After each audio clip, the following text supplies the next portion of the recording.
버린다라는 것은요, 가진 사람이 버릴 수 있는 거죠. 가지지 못한 사람이 버리는 건 낭비입니다. 아니, 나 먹을 것도 없는 사람이 뭘 버립니까? 가진 것도 없는 사람이 무엇을 버리겠습니까? 그래서 가진 것 없은 사람이 버린다는 것은 교만한 거고요. 예수님께서 그렇게 말씀하시죠. 나는 버릴 권리도 있고 받을 권리도 있다고 말씀하세요. 모든 것이 그분 것이기 때문에 그분은 가능하거든요. 근데 우리에게는 우리가 버릴 권리가 없습니다. 특별히 목숨은 우리가 버릴 권리가 없죠.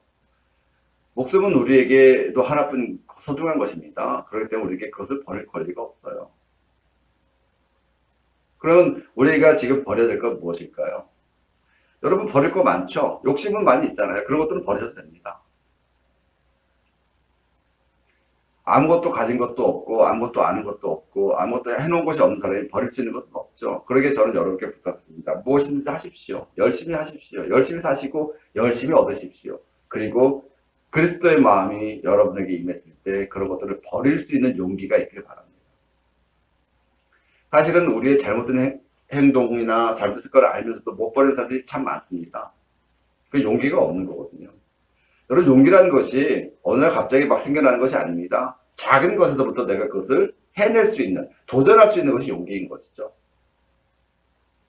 그런 의미에서 여러분들은 말씀도 많이 아셔야 되고요. 기도도 많이 하셔야 되고요. 헌금도 많이 해보십시오. 그리고 하나님께 주시는 복도 많이 받아보시고. 그러고 나서 솔로몬의 전도서를 다시 보십시오. 그러지 않고 전서를 보면서 헛되다, 우리 버려야 된다, 우리 하는 것들은 어쩌면 정말 교만한 겁니다. 하나님 여러분 주신 것입니다. 여러분 누리라고 주신 것이죠. 여러분 누리시면 됩니다. 여러분이 받은 것들이 죄가 아닙니다. 여러분이 가진 것들이 죄가 아닙니다. 누리시면 됩니다. 그러나 누리며 살다가 그것들을 나누고 싶은 마음이 생겼을 때, 하나님의 마음이 여러분한테 들어왔을 때, 그때 그 마음에 따라서 움직이십시오. 그게 신앙입니다. 내 마음에 하나님의 마음이 오지도 않고 내 마음에 버릴 용기도 없는 사람들이 그냥 버리는 것들은 어쩌면 교만인 것이죠. 여러분 안에 하나님의 마음이 있길 바라요. 오늘 우리가 읽은 본문은 너무 잘하는 얘기죠. 오늘 우리가 읽은 본문은 가늠하다 잡힌 여인에 대한 얘기예요. 이스라엘 그 유대인들이 지금 이 여인을 왜 잡아왔을까요? 잡아온 이유가 뭘까요? 사실은 잡아오지 않아도 그대로 죽일 수 있습니다. 돌로 쳐서. 왜냐면 그들은 율법대로라면. 그런 여인에 대한 예수님의 마음을 지금 얘기해요. 그 전의 상황이 어떠냐면, 초막절 이제 그 설교를 마치는 예수님께서 감난산으로 갔어요. 백성들은 해질 무렵 되면 이제 집으로 돌아가고요. 아침부터 예수님 말씀을 들으려고 성전으로 나옵니다. 왜 그랬을까요? 전부 다 인정하는 게 뭐냐면 예수님의 말씀이 기존의 유대인들이 하는 얘기가 다르다는 거죠. 우리는 예수님이 말씀하셨다고 하는 걸 아니까 그 예수님 말씀 들어 나온다고 얘기하지만 실제로 그때 당시에는 예수님은 어쩌면 지금 우리가 얘기하고 있는 이단들과 다르지 않을 수도 있었습니다. 그들이 느끼기에는. 그런데 그 말씀을 들을 때마다 그들의 마음에 움직이는 게 있어서 그 예수님 말씀을 들으려고 지금 모여드는 거예요. 정작 유대교 당국자 입장에서는, 바리새인들이나 사두개 입장에서는 자기들의 말과 또 자기들 지금까지 해왔던 것들과 전혀 다른 얘기를 하는 예수님이 참 눈에 가시처럼 보일 수도 있겠죠. 그래서 예수를 죽이려고 했던 겁니다. 그러면서 예수님께서 뭐 너희가 잘못했다 이런 얘기보다는 원래 그 말의 의미는 이런 것이다라고 얘기해주고 있거든요. 근데 그 예수님 앞에 지금 그 가늠하다 현장에서 붙잡힌 여인을 데리고 온 거예요. 데리고 왔다가 끌고 왔겠죠. 어떻게 끌고 왔을까요? 여러분, 그 여인을 데리고 올 때, 야, 이제 예수한테 갈 때 옷 입어라, 뭐 이렇게 해라 해서 데려왔을까요? 이 여인은 어쩌면 지금 아무것도 걸치지 못한 정말 수치스러운 그런 상황일 수 있어요. 그런 여인을 예수 앞에 지금 데리고 온 겁니다. 그리고 그 여인에게 지금 유대인들은 전혀 동정심 같은 게 없습니다. 왜? 죽이려고 데려온 거기 때문에 동정심 같은 게 있을 수 없죠. 그리고 그 여인을 통해서 지금 예수님을 올무를 걸으려고 하는 거거든요. 유대인 율법은 죽이라고 돼 있죠. 그래서 이렇게 물어보는 겁니다. 우리 율법에는 모세도 이 여인을 돌로 쳐 죽이라고 하는데 당신은 어떻게 얘기할 겁니까? 라고 얘기하는 거거든요. 근데 여기는 함정이 뭐예요? 물론 유대인들은 율법대로라면 죽일 수 있지만 당신은 로마의 지금 식민지거든요. 그래서 로마인들이 유대인들 종교에 대해서는 종교적인 어떤 행위에 대해서는 아무런 간섭을 안 하는데 단 하나 사람을 죽이는 거에 의해서는 로마의 법을 따라야 되는 거예요. 그래서 여기서 예수님께서 지금 율법대로 해라 라고 하면 돌로 쳐 죽여야 되는 거죠. 그러면 그 예수님이 어떻게 얘기했던 자비랑도 배치되지만 로마의 법도 어기게 되는 거거든요. 또 용서해줘라 한다면 모세의 법을 지금 거부하는 거가 되기 때문에 지금 예수님의 입장에서는 어떻게 보면 올무예요. 어떻게 할 수도 없는. 근데 그 예수님께서 그들 앞에서 뭘 해요 지금? 땅에 허리를 굽혀서 글씨 쓰셨대요. 뭐라고 쓰셨을지는 잘 모르겠어요. 뭐라고 쓰셨을지. 근데 저 쓰고 있는데 계속해서 제 쪽으로 하는데 어떻게 할까요? 예수님이 뭐라고요? 너희 중에 죄 없는 자가 먼저 돌로 치라. 그리고 엎드려 계속 글씨를 쓰세요. 마태복음 5장에 보면 여자를 보고 음욕을 품는 자마다 이미 가늠한 자다라고 하셨거든요. 아마 그 글씨를 쓰지 않았을까 하는 생각도 해봐요. 너희가 이 여인이 지금 가늠했다고 하지만 너희 속에 있는 음욕을 봐라. 너희 속에 있는 욕심을 봐라. 너희 속에 있는 죄를 봐라. 그리고 예수님께서 너희 중에 죄 없는 자가 먼저 돌로 치라 하면 한번 쭉 훑어보시거든요. 그때 그 사람들의 모습은 어땠을까요? 그 예수의 눈빛을 보면서 무엇을 느꼈을까요? 예수님께서 바라보시던 그 눈을 보면서 거울을 보는 것처럼 자기의 죄가 보였던 거죠. 거기서. 여러분 성경은 우리에게 거울이라고 얘기하죠. 그러니까 성경을 보면서 우리가 부족한 것이 무엇인가를 느낄 수 있어야 되는 거예요. 성경에서 뭐 복을 받는다, 뭐 병을 고친다, 뭐 잘 된다 이런 걸 보는 것이 아니라 그 성경을 통해서 나를 볼 수 있어야 하는 거예요. 예수님은 지금 너희 중에 죄 없는 자가 돌로 치라라고 얘기하셨지만 예수님께 정죄하신 건 아니죠. 자기 스스로 그 말씀에 비춰보니까 뭐가 보이는 거예요? 자기의 부족함이 보이는 거거든요. 우리는 성경을 읽는 이유가, 성경을 읽는 목적이 성경에서 좋은 말을 찾아내서 이 말씀 참 좋은 말씀이야. 이 말씀 붙잡고 내가 정말 복받아야 돼. 이런 차원의 문제가 아니라 성경에서 하나님의 뜻대로 살았던 사람들과 하나님의 뜻에 반하게 삶으로 해서 저주를 받았던 사람들, 또 하나님께서 우리에게 무엇을 요구한지를 찾아낼 수 있어야 한다는 거예요. 성경은 하나님께서 우리에게 주신 편지예요. 이건 성경은 믿는 사람들에게 주어진 편지거든요. 믿지 않는 사람들에게 주어진 게 아니거든요. 근데 우리는 이 성경을 가지고 믿지 않는 사람들에게 가서 그들을 설득하려고 해요. 아니에요. 여러분부터 이 성경 안에서 여러분을 발견할 수 있어야 되는 거예요. 성경을 통해서 여러분을 발견할 수 있어야 되는 거예요. 하나님은 이 성경을 믿는 우리에게 주신 거예요. 그런데 우리는 이 성경을 가지고 믿지 않는 사람들을 찾아가고 있어요. 여러분 그들이 이 성경 얘기해도 이해할 수가 없습니다. 믿지 않거든요. 그러면서 이 유대인들 심지어 제자들까지도 자기 속에 있는 죄를 발견하게 됐고요. 부끄러워서 그 자리에 있었을 수가 없습니다. 그래서 오늘 본문에 보면 어른으로 시작하여 젊은이까지 하나씩 나가고 오직 예수와 그 가운데 36만 남았다. 그러니까 그만큼 예수님을 바라볼 때 예수님의 그 눈 속에서 나를 바라볼 수밖에 없는 거울을 보게 된 거예요. 성경은 어쩔 수 없이 하나님을 경험한 만큼 보입니다. 하나님을 아는 만큼밖에 보이질 않아요. 하나님을 믿는 만큼밖에 보이지 않아요.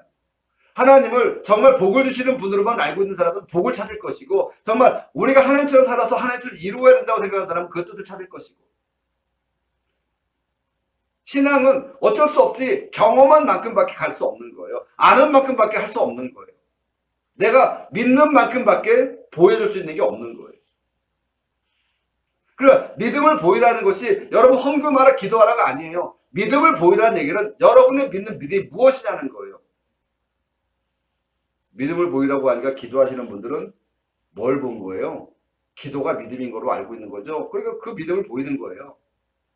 믿음을 보이라고 할 때 찬양하시는 분들은 찬양이 믿음인 줄 알고 있는 거예요. 각자의 믿음이 보이는 거예요. 각자의 믿음이. 성경이 우리에게 무엇을 요구하고 있는지를 볼 수 있다면 어쩌면 우리는 지금과는 다른, 정말 하나님의 뜻대로 하나님 원하시는 이 세상을 만들고 있을지도 몰라요. 아직까지 그런 사람이 많지 않지만 그럼에도 지금까지 신앙이 이어져 왔다는 얘기는 아직도 하나님의 뜻을 아는 사람들이 있다라는 겁니다. 그게 저와 여러분이길 바랍니다. 하나님의 뜻을 이루는 그 사람, 하나님 찾으는 그 한 사람, 그게 저와 여러분이길 바라요.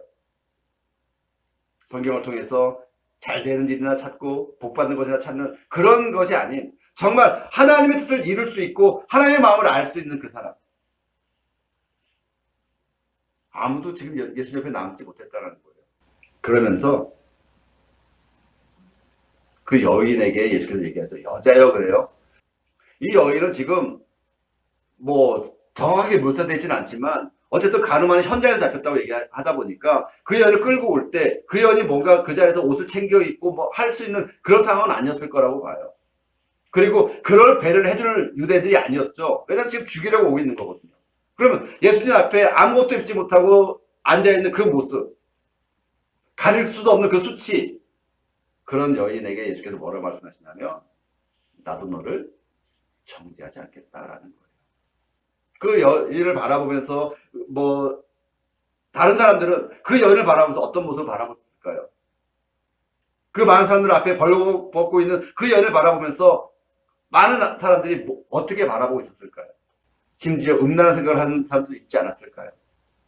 손가락질하고. 그러나 예수님은 그 여인을 바라보면서 용서를 얘기하고 계십니다. 배려죠. 멸시하거나 음란한 눈빛을 바라보는 것이 아니라 정말 따뜻한 눈으로 그 여인을 감싸주고 있는 그 예수님의 마음. 그런 배려를 받은 여인의 삶을 우리가 한번 생각해 볼 수 있지 않을까요? 그 이후에 그 여인은 어떻게 살았을까요? 그 이후에 그 여인의 삶이 성경에 나오지 않습니다. 또 그렇게 했다고 해서 그 여인의 삶이 평탄했을 것이다 라고 우리 볼 수 없죠. 삶에 무한히 많은 고난이 있거나 어려움이 있을 거예요. 근데 그때마다 이 여인은 무엇을 생각했을까요?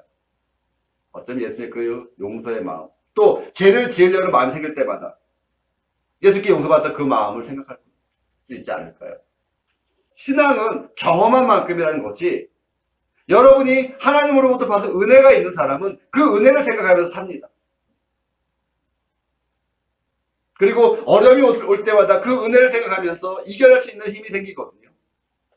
경험해보지 못한 사람들은 사실 알 수 있는 게 없어요. 조그만 어려움이 와도 원망하고 불평할 수밖에 없죠. 모세가 40년간 광야에서 훈련을 받습니다. 이미 40년 훈련 받았기 때문에 그 출애굽에서 나가는 그 상황 속에서 생기는 어려움쯤은 다 이길 수 있는, 어쩌면 그에게 능력이 있었는지도 몰라요. 하지만 이스라엘 민족에게는 그 어려움을 이길 만한 은혜가 그들에게는 아직 없습니다. 그래서 계속해서 그들에게 하나님께서 은혜를 주시고 은혜를 경험하게 하시죠. 그럼에도 그들은 끝까지 그 은혜를 알지 못해요. 하지만 그 2세들은 그 은혜를 알고, 여호수아 1장에 되게 멋있는 말이 나오거든요.